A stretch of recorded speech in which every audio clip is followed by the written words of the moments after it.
John 5 verse 36. John 5 verse 36. Sisapruva sibonisa abantu ubufakazi bokuthi uJesu akayena uNkulunkulu noma uYeshua kodwa uyisithunywa sikaNkulunkulu.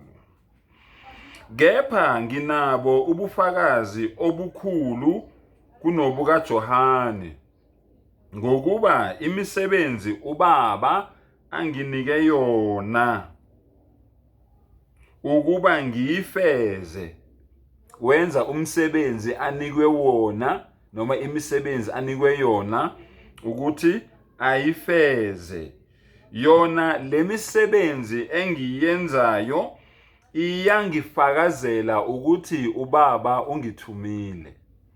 Yona lemisebenzi engiyenzayo iyangifakazela ukuthi uBaba ungithumile. Usaqhubeka futhi ukuthi yena uyisithunywa sikaNkulunkulu akayena uNkulunkulu.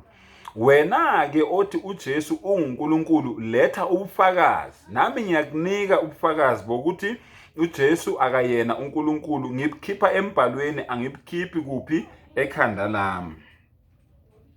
Lalela ke 37.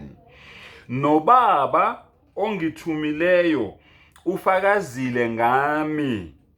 Anizange nizwe izwi lakhe, anisibonanga isimo sakhe.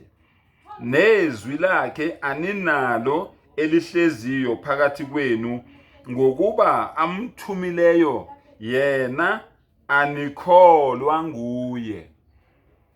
Nizomazi kanjani uNkulunkulu ningakholwa amthumile? Kusho yena ngomlomo wakhe. Uthi amthumileyo anikholwa uye. Manje nizolizwa kanjani ke izwi likaNkulunkulu? Ngoba anifuni ukukholwa ubani? uYeshua amthumileyo, hayi onguNkulunkulu kodwa amthumileyo. Bafowethu, sizoloku sibatshelile abantu ukuthi uYeshua noma lo esenimbiza ngoJesu akayena uNkulunkulu kodwa uyisithunywa sikaNkulunkulu.